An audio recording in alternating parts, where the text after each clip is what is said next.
Снимаш ли? Здравейте, аз съм Калин от eColy.bg и се намираме на Italian Bike Fest.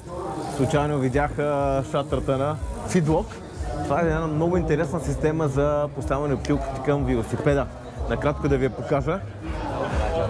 Тук няма кошница, има само един магнит, само завъртате и това се откача. И вместо да търсите поставката за бутилката, само правите штрак и тя се заключва.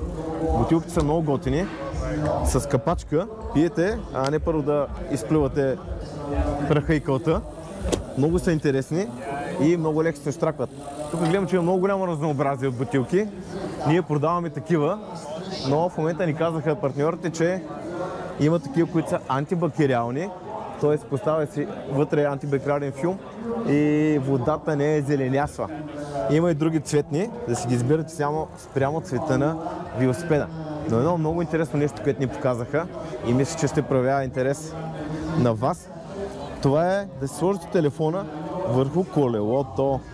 Значи виждате как е хванато, пак на същата схема Fitlock и колко лесно се маха. Тук е едно бутонче, само го натискате и се отключва. Ако това ви е телефона, слагате една лепенка, която е някаква много тънка и тук има едно гумено демпферче, т.е. телефона като го сложите няма да вибрира, защото смартфоните имат гироскопи и камерите се скапват, а това нещо обира вибрациите и само цяла така лекичко цак и се заключва, няма махане. Казаха колегите, че на маунтън байкове също работи много добре и на големи вибрации. А махането става елементарно. Натискате едно бутонче отдолу, цак и се маха. Слагате го, може да си го въртите, няма никакви ядове, според мен е много интересно. Ама някои сега ще кажат, ама тук няма място да го сложа, ами добре, има го. Ето тук, може да се сложи на кормилото, ето го, цак. Изобщо е измислено. Дори да не е на кормилото, може на друго място. Но е много идейно за телефони. Ето го това нещо. Мене прави голям интерес, ще го взема. В същия начин вместо бутилка, може сложите чантичка за резервните гуми, за инструменти, за какво ли не. Има чантички отзад за велосипеда. Те са пак на същата тема, малко по друг начин се вадат, но също е много интересно. Тук се дърпа, цак и се отключва. След това слагате штрак и готово. Изобщо е направено много бързо да се обслужва това нещо. И още нещо, което ме направи интересно впечатление.